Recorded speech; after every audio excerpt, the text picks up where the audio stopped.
Hello dear students, how are you. I hope कि आप सभी अच्छे होंगे ना। आप सबका वेलकम है आपके अपने यूट्यूब चैनल एक्सपर्ट ओपिनियन पर। आज हम डिस्कस करेंगे ईवीएस के कुछ फैक्ट्स के बारे में, जिसका ये सेकंड पार्ट होगा। पहला पार्ट हम डिस्कस कर चुके हैं। यदि आप लोगों ने वो नहीं देखा है तो आप चैनल पर जाकर देख सकते हैं, ठीक है। और स्टूडेंट्स, आज आपको बहुत बहुत थैंक्स। बहुत बड़ा आपने मुझे अचीव दिलाया। ये सब आपके सपोर्ट की वजह से हो पाया। मुझे तो उम्मीद भी नहीं थी कि मैं इतनी जल्दी और इतना अच्छा स्कोर कर पाऊंगी। मैंने समथिंग 20 डेज हुए मुझे अभी ज्वाइन किए हुए यूट्यूब को, लेकिन आप लोगों के सपोर्ट की वजह से, आप लोगों ने इतना सपोर्ट किया कि उम्मीद से ज़्यादा इसमें हो पाया है। 20 डेज में सेंचुरी क्रॉस करने का मतलब तो यही है कि आप लोगों का बहुत बड़ा सपोर्ट है, वरना लोगों को 2-2 महीने लग जाते हैं और सेंचुरी क्रॉस नहीं कर पाते। एंड आपका बहुत सपोर्ट है, वेरी वेरी थैंक्स। एंड आप हमेशा ऐसे सपोर्ट करते रहें, जिससे कि हम आपके लिए बेहतर बेहतर और कंटेंट लाते रहें और आपके एग्ज़ाम में आपको सफलता प्राप्त हो। ऐसी उम्मीद के साथ में आज का सेशन स्टार्ट करेंगे। एंड आज आप मेरी स्पीड को थोड़ा स्लो महसूस कर पाएंगे, क्योंकि मेरी थोड़ी तबीयत ठीक नहीं है। आज मौसम चेंज हुआ, उसकी वजह से जुकाम बहुत डेंजर वाला हो गया, जिसकी वजह से आवाज़ भी नहीं निकल पा रही है। मैं आज सेशन नहीं लेती, लेकिन आप लोगों का इतना प्रेम सपोर्ट देखकर मुझसे पता नहीं क्यों ऐसा लगता है कि यार सेशन तो लेना चाहिए, ठीक है।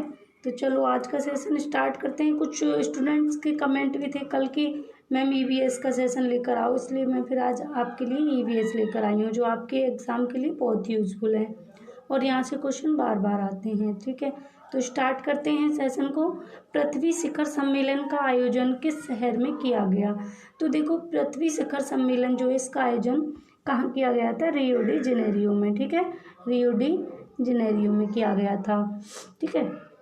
यहाँ क्या है कि हमारे जो पृथ्वी पर जो प्रदूषण फैलता है या फिर किसी भी तरीके से हमारी पृथ्वी को नुकसान पहुँचता है ना, हानि होती है, तो उसके लिए यहाँ जागरूक किया जाता है। तो पहले पृथ्वी शिखर सम्मेलन का आयोजन कहाँ पर किया गया था? रियो डी जेनेरियो में, ठीक है। नेक्स्ट, 5 जून को विश्व पर्यावरण दिवस मनाने की घोषणा किस सम्मेलन में की गई थी? ठीक है, तो इसका राइट आंसर होगा स्टॉकहोम सम्मेलन 1972 में। देखो, इसकी अगर जो है घोषणा की बात करें तो 1972 में ही कर दी गई थी, लेकिन पहली बार अगर आपसे क्वेश्चन पूछा जाता है कि 5 जून को विश्व पर्यावरण दिवस पहली बार कब मनाया गया, तो 1974 में, 1974 में पहली बार 5 जून को विश्व पर्यावरण दिवस मनाया गया था, ठीक है। और इसमें समथिंग 119 देशों ने पार्टिसिपेट किया था, 119 देशों ने भाग लिया था, ठीक है। और इस बार यदि पर्यावरण दिवस जो है उसकी थीम की बात करें तो बायोडाइवर्सिटी हो जाएगा। देखो, एक पिक्स में आपके लिए ऐड करके लाई हूँ, ये देखिए, वर्ल्ड एनवायरनमेंट डे 5 जून को मनाया जाता है। और इसको इसलिए मनाते हैं ताकि हम जो पर्यावरण के साथ, हम लोग या कोई भी पर्यावरण के साथ जो छेड़छाड़ करते हैं उसे ना करके, और हम पर्यावरण को ज़्यादा से ज़्यादा संरक्षित करें, सुरक्षित रखें और ज़्यादा से ज़्यादा पेड़ पौधे लगाएं, ठीक है।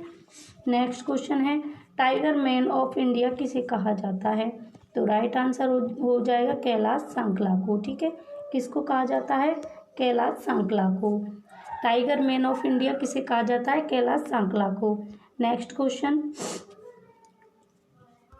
ये फैक्ट्स आपके लिए स्टूडेंट बहुत यूज़फुल हैं, आप इनको नोट कर सकते हैं, या फिर इसकी पीडीएफ आपको मिल जाएगी हमारे टेलीग्राम ग्रुप पर या टेलीग्राम चैनल पर, ठीक है। दोनों चीज़ें आपके लिए अवेलेबल हैं।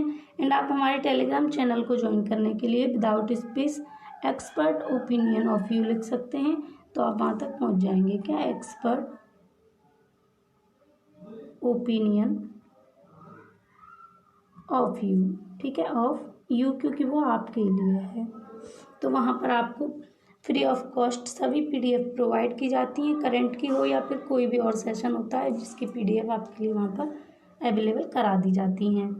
तो चलिए फिर आगे बढ़ते हैं। भारत में हरित क्रांति के जनक किसे कहा जाता है? तो भारत में हरित क्रांति के जनक हैं डॉक्टर एम.एस. स्वामीनाथन। इनका पूरा नाम है डॉक्टर एम.एस.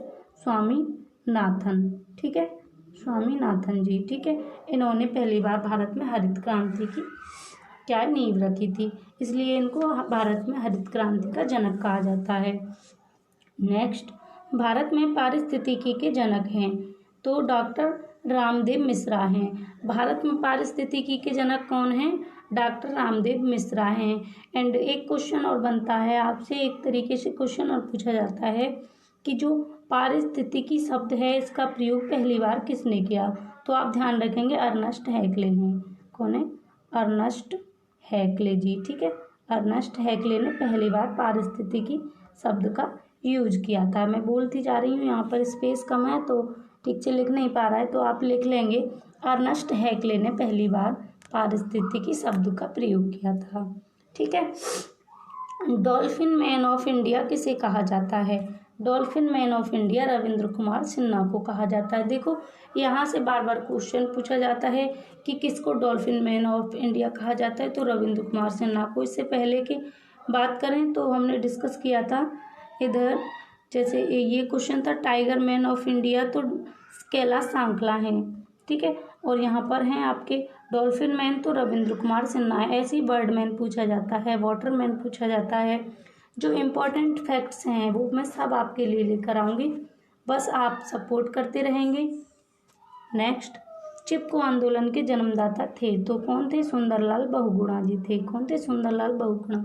देखो चिपको आंदोलन जो है राजस्थान से शुरू हुआ। इसमें क्या हुआ था स्टूडेंट्स की, जो राजस्थान में पहले क्या है, लकड़ियों के पेड़ों को काट के या लकड़ियों से घर मकान बनाते थे वहाँ के लोग। लेकिन ये सुंदरलाल बहुगुणा जी जो थे, इन्होंने इस चीज़ का विरोध किया और इन्होंने कहा कि ये हम नहीं होने देंगे, क्योंकि पेड़ वृक्ष हमारा जीवन है। और जो ये चिपको आंदोलन था इसका एक नारा है, इससे क्वेश्चन बार बार पूछा जाता है कि चिपको आंदोलन का नारा क्या है। तो इसका नारा था चिपको आंदोलन का, लकड़ी पानी और ब्यार, लकड़ी पानी और बयार ये हैं जीवन के आधार। ठीक है, ये जीवन के आधार हैं कौन? लकड़ी पानी और बयार। जबकि लकड़ी कहाँ से मिलती है? पौधों से, इसलिए इन्होंने पौधों को काटने का विरोध किया था। ठीक है। नेक्स्ट, विश्व ओजोन दिवस कब मनाया जाता है? तो 16 सितंबर को विश्व ओजोन दिवस मनाया जाता है, जिसके अंतर्गत ओजोन के संरक्षण के लिए लोगों को जागरूक किया जाता है, क्योंकि ओजोन जो है हमारे जीवन के लिए बहुत ज़्यादा महत्वपूर्ण है। सूर्य से आने वाली पराबैंगनी किरणों को ये रोकने का काम करती है। ये है सूर्य और ये पृथ्वी, इससे आने वाली पराबैंगनी किरणों को ये रोकने का काम करती है ओजोन लेयर। ठीक है। नेक्स्ट, विश्व वन्यजीव दिवस कब मनाया जाता है? तो विश्व वन्यजीव दिवस की बात करें तो 3 मार्च को मनाया जाता है। ठीक है, कब मनाया जाता है? 3 मार्च को मनाया जाता है विश्व वन्यजीव दिवस। ठीक है, विश्व वन्यजीव और वन्यजीव सप्ताह की बात करें तो ये अक्टूबर माह में मनाया जाता है। ठीक है, 1 अक्टूबर से 7 अक्टूबर तक 7 दिनों तक ये विश्व वन्यजीव सप्ताह मनाया जाता है। ठीक है। पृथ्वी, नेक्स्ट है पृथ्वी दिवस कब मनाया जाता है? तो 22 अप्रैल को पृथ्वी दिवस मनाया जाता है। ये क्वेश्चन तो वेरी इंपॉर्टेंट है स्टूडेंट्स, बार बार पूछा जाता है एग्जाम में आपके लिए, वेरी वेरी इंपॉर्टेंट क्वेश्चन है ये। पृथ्वी दिवस कब मनाया जाता है? तो 22 अप्रैल को मनाया जाता है। आपका सीटेट हो, यूपी टेट हो या फिर कोई भी टीचिंग एग्जाम, सबके लिए बहुत इंपॉर्टेंट फैक्ट्स हैं ये। नेक्स्ट है कोहरे की आड़ पाड़ में, कोहरे की आड़ पाड़ देखने में सहायक तरंग होती है अवरक्त विकिरण। आंसर क्या है इसका? अवरक्त विकिरण। अवरक्त विकिरण जो है कोहरे की आड़ पाड़ देखने में सहायक तरंग होती है। ठीक है। नेक्स्ट है अम्ल वर्षा के लिए प्रमुख रूप से जिम्मेदार है, तो कारखाने प्रमुख रूप से जिम्मेदार है। देखो ये क्वेश्चन आपके लिए इतना इम्पोर्टेंट नहीं है स्टूडेंट्स, लेकिन ये वाला क्वेश्चन जो आपको दिख रहा है ये वेरी इंपॉर्टेंट है। ठीक है, ये अम्ल वर्षा के लिए प्रमुख रूप से कौन जिम्मेदार है? तो कारखाने जिम्मेदार है, क्योंकि वहाँ से जो है गंदा धुआं वगैरह इस तरीके की चीज़ें जो हमारे पर्यावरण में जाकर मिल जाती हैं, कुछ गैसेस में जाकर मिल जाती हैं, जो फिर वर्षा में मिल करके अम्ल वर्षा का रूप धारण कर लेती हैं, जो हमारे लिए बहुत हानिकारक होती है। ठीक है, आगे डिस्कस करेंगे। नेक्स्ट है पार्थिनियम गाजर घास के परागकण से कौन सा रोग होता है? तो पार्थिनियम गाजर घास के परागकण से स्टूडेंट्स चर्म रोग या दमा रोग होता है। ठीक है, दमा रोग में क्या होता है? सांस लेने में प्रॉब्लम होती है।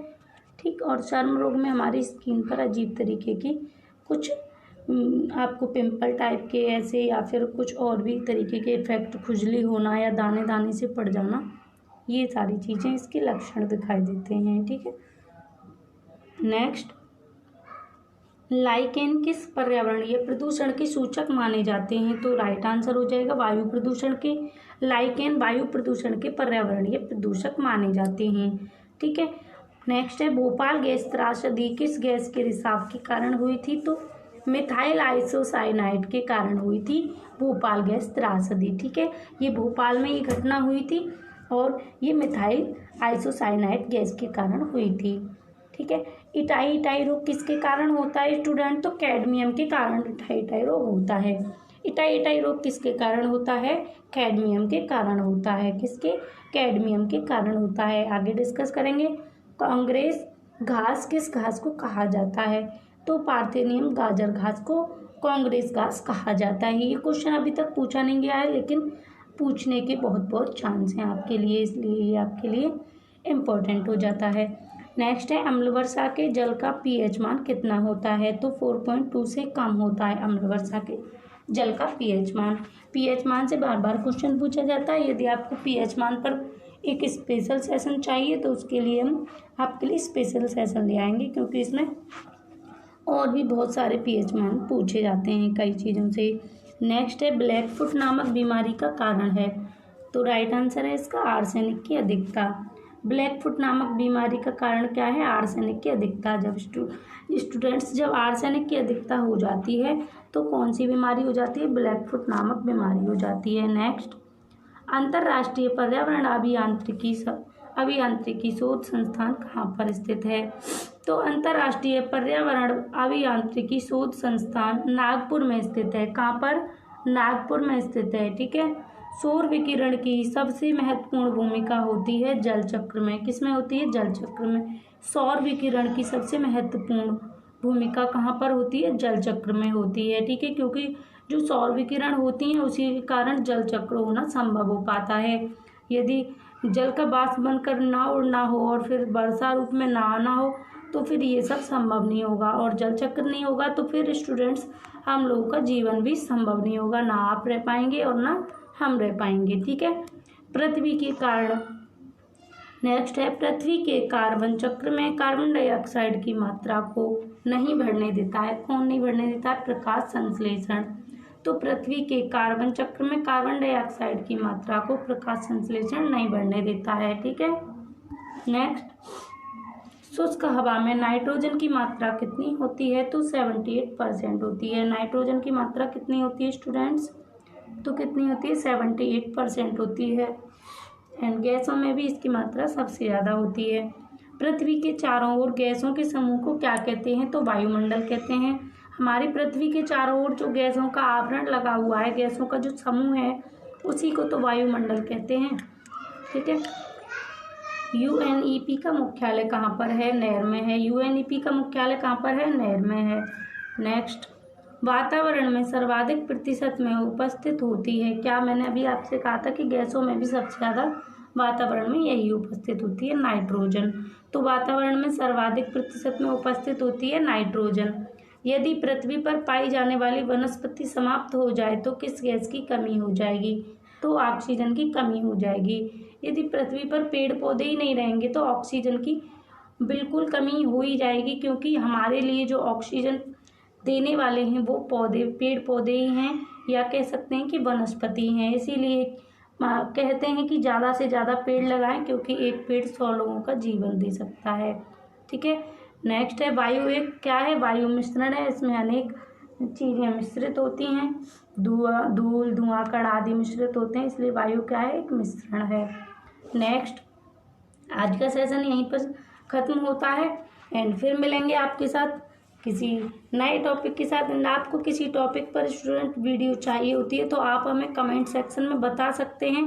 वैसे हमने अब सोचा है कि आपके लिए सिलेबस के अकॉर्डिंग टॉपिक बाय टॉपिक चलेंगे, और पहले हम आपके लिए सीटेट की तैयारी कंप्लीट कराएंगे, जिससे जो स्टूडेंट सीटेट की तैयारी कर रहे हैं उनके लिए सीटेट में अच्छे नंबर आ सकें और उन्हें भी अपने आप में थोड़ा कॉन्फिडेंस फील हो सके। एंड एक्सपर्ट ओपिनियन से यदि आप जुड़े हुए हैं तो आप अपनी तैयारी को सुनिश्चित कर सकते हैं। यदि एक्सपर्ट ओपिनियन पे आप पर डे हमारे होने वाले सेशन देखते हैं तो हम 100% तो आपसे गारंटी तो नहीं लेंगे, लेकिन कॉन्फिडेंस के साथ ये कह सकते हैं कि जो सीटेट है आपका, वो किस तरीके के क्वेश्चंस पूछता है, हम उसी तरीके के आपके लिए डेटा प्रोवाइड करते हैं एंड आप अच्छा गेन करेंगे ऐसा हम उम्मीद करते हैं। और ये उम्मीद ही सब कुछ होती है, उम्मीद पर ये संसार टिका हुआ है। तो आप लोग ऐसे ही सपोर्ट करते रहेंगे। मैं आपसे ये नहीं कहूँगी कि आप लाइक शेयर सब्सक्राइब करिए, क्योंकि आप लोगों का इतना प्रेम इतना स्नेह जुड़ा हुआ है मेरे साथ में, जो मैंने उम्मीद भी नहीं की। इसलिए मैं आपसे नहीं कहूँगी, क्योंकि आप अपना काम पूरी जिम्मेदारी से निभा रहे हैं। तो चलिए फिर घर पर रहेंगे, सुरक्षित रहेंगे, अपना ख्याल रखेंगे। Take care.